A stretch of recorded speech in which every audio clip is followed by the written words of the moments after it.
I'm Arya Zaman. You ever get shamed for simply existing in your own space? I wasn't looking for drama. I just wanted a sip of water in my college dorm.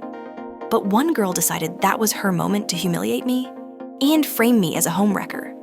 What she didn't realize? I know the rules, and I know exactly how to use them. If you've ever been underestimated, slut-shamed, or just plain humiliated for no reason at all, smash that like button and subscribe. Because this revenge, it's subtle, it's clever, and it's oh so satisfying. Let me set the scene. I live in an all-female floor in a college dorm.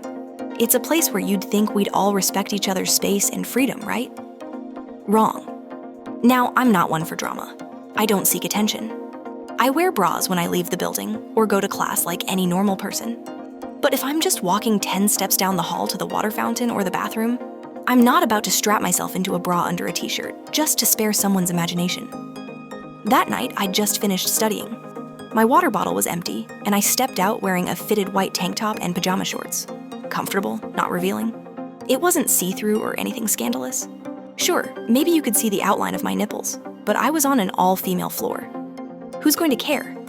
Apparently, someone. I walked maybe 10 yards down the hallway. A few girls were hanging around outside their rooms, chatting, laughing, doing whatever. I didn't think twice about them. I filled up my water bottle, came back to my room. That was it. Or at least, I thought that was it. About 30 minutes later, there was a knock at my door. I opened it to find one of the girls from the hallway. Pretty face, overly sweet smile, like she was trying too hard to be polite while hiding something nasty.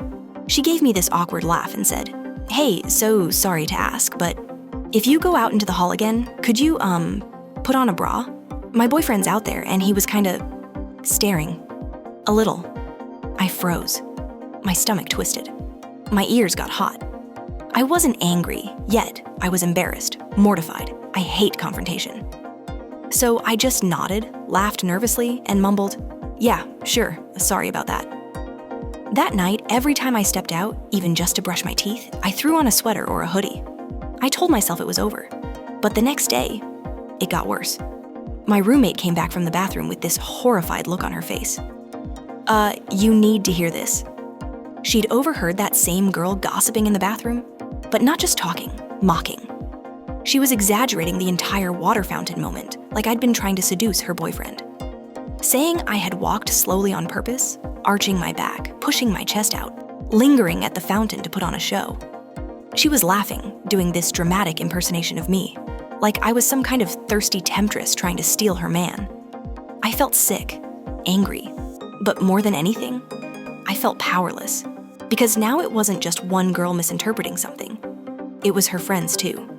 People I'd have to pass in the hallway every day. That night, I was heading out to brush my teeth.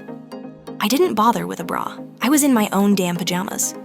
But as I walked past that group again, they looked straight at my chest, then at each other. Then they giggled. It was like being in high school again. But the final straw? The RA sent out a building-wide email the next day.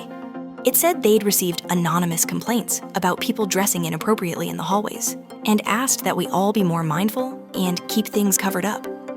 I stared at that email. My chest tightened. My hands were shaking. This girl had taken her insecurity, her jealousy, her fake moral panic, and turned it into a weapon to shame me in front of the whole dorm. I didn't deserve that. And that's when something inside me snapped. You want to play dirty? Fine, I'll play smart. See, there's one thing she didn't think through. Her boyfriend. Because we're in the middle of a pandemic. And due to strict health protocols, non-student guests are not allowed in our dorms unless they're immediate family. She knew it. I knew it. We were in the same orientation group. I remember her casually mentioning back then that her boyfriend wasn't a student here. And yet, there he was, sitting in our hallway. No mask, no student ID, no right to be there. So I did exactly what she did. I opened the same anonymous complaint form she used to shame me, and I submitted a formal complaint. I didn't name names, just said I'd seen a guy, clearly not a student, not wearing a mask, sitting around on our floor. I reminded them that non-student guests were currently banned. The next morning, boom. New email from the RA.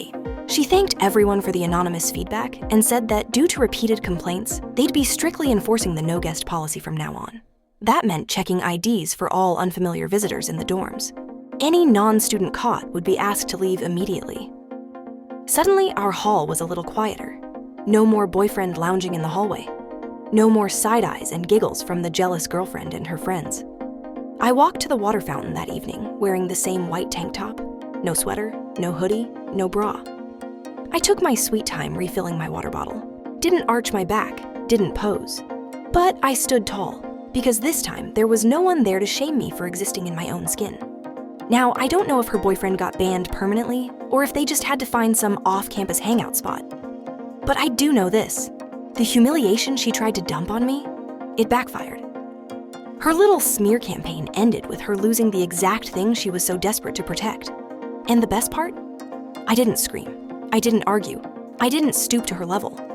I used her own tactic, her own weapon, against her. Just a little smarter. She tried to shame me with rules. I enforced them better. And if she was so worried about her boyfriend looking at someone else, well, she doesn't need to worry anymore. He's not allowed in here. Sometimes justice doesn't need to be loud. It just needs to be smart. Let people dig their own graves, and when they do, don't stop them. Just hand them the shovel. If this story hit a nerve or made you want to slow clap, hit that like button and share it with someone who's ever been unfairly judged. Drop your favorite petty revenge story in the comments. And don't forget to subscribe for more real-life justice served hot.